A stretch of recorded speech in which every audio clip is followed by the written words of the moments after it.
Hello everyone. So today we will be learning about the play called The Ashgirl by Timberlake Wertenbaker. So this play was published in 1998 and this play is a modern reimagining of the classic Cinderella tale.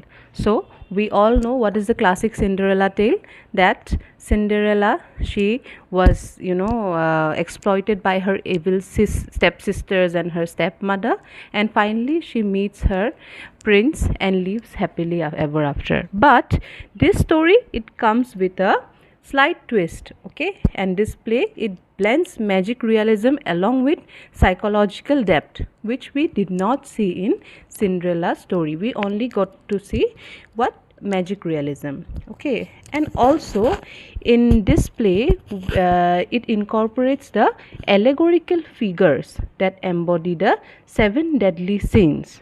So it explores the theme of self-worth, trauma, female agency, and the struggle between inner demons and hope.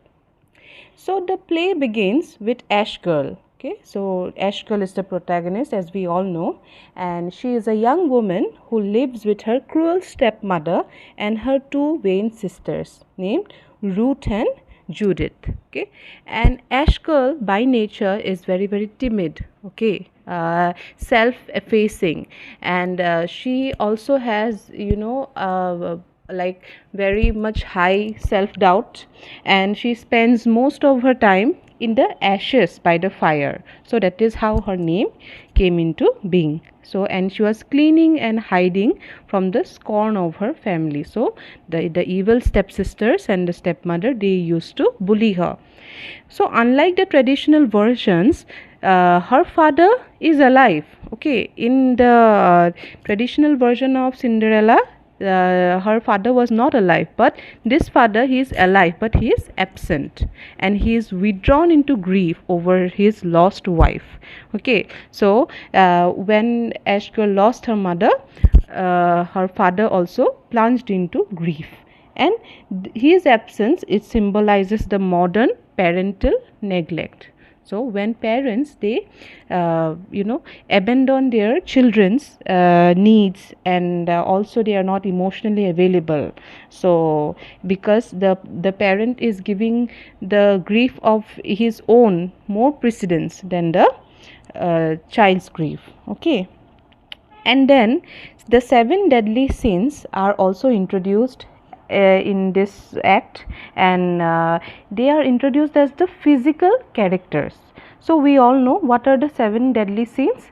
Those are lust, greed, sloth, envy, gluttony, anger, and pride, who tempt and manipulate humans. Okay, so why these are called the seven deadly sins, because these evil things, evil feelings, they try to manipulate us. Okay, they try to make us sad, they try to make us angry, so they kind of manipulate us into doing wrong things. Okay, and these characters, the seven deadly sins, which are personified in the play, they try to corrupt Ashgirl and others. Okay, now in the second act, we see that there is a prince who is called as Amir, Prince Amir. So he hosts a ball seeking a wife. Okay, and Ashgirl wants to go there, but she feels unworthy.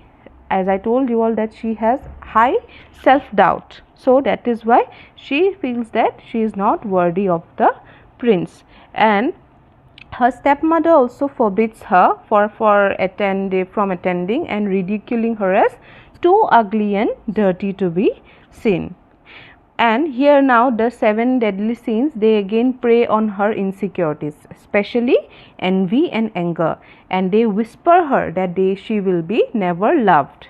But here, however, fairy godmother, she intervenes, and she is reimagined as a wise, almost earth mother figure. Okay, she gives Ashgirl the courage and the magical means to attend the ball. And now at the ball, she meets Prince Amir, and they share an immediate genuine connection. But mind you, this connection is not based on love at first sight. Okay, unlike that, their bond is portrayed as, something that is rooted in shared feelings of loneliness and displacement.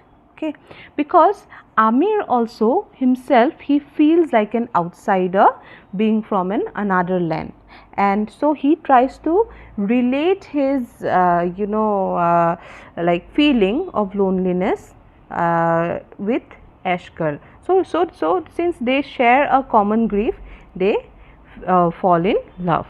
Okay, but when Ashgirl flees at midnight, she leaves behind a slipper. So just like this Cinderella story, she also leaves a slipper, but this time it does not just symbolize the beauty, but her hidden identity, that she is a lowborn. Okay, and in Act 3 we see the inner struggles of both the characters.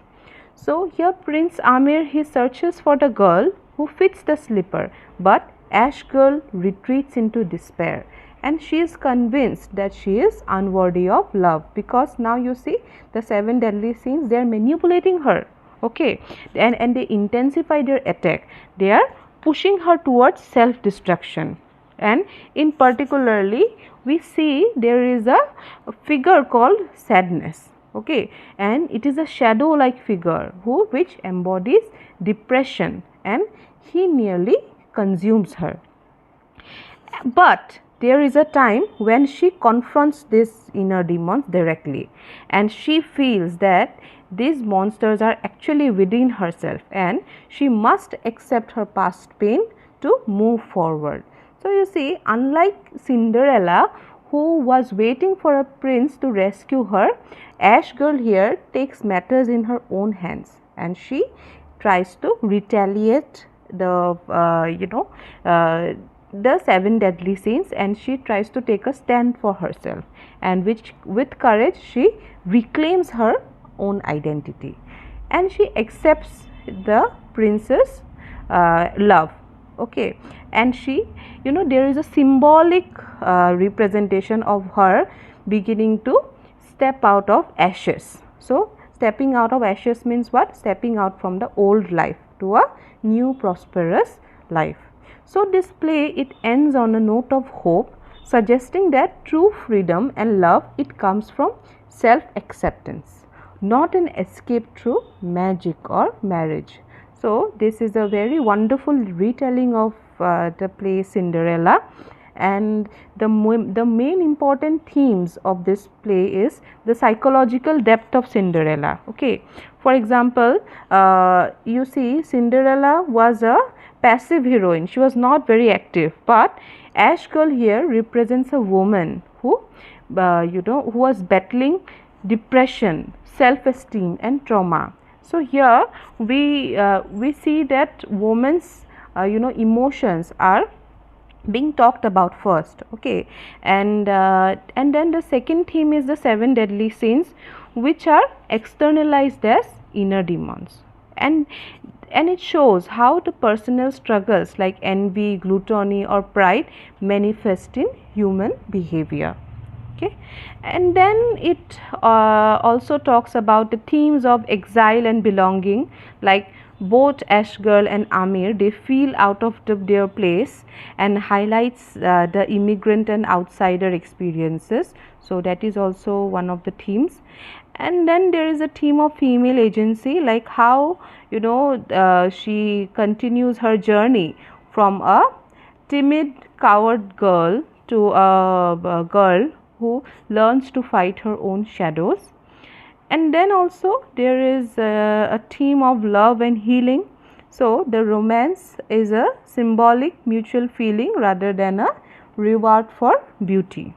So in conclusion, we can read Ashgirl as a dark feminist retelling of Cinderella. Okay, and it transforms the simple fairy tale into a psychological allegory. Okay, so it actually resists the the fairy tale which had like happily ever after, it goes something deeper into that. Okay, it is about overcoming the grief, the resisting the destructive temptations of human behavior, and also how can we reclaim our own identity. Okay, so by intermixing folklore with allegorical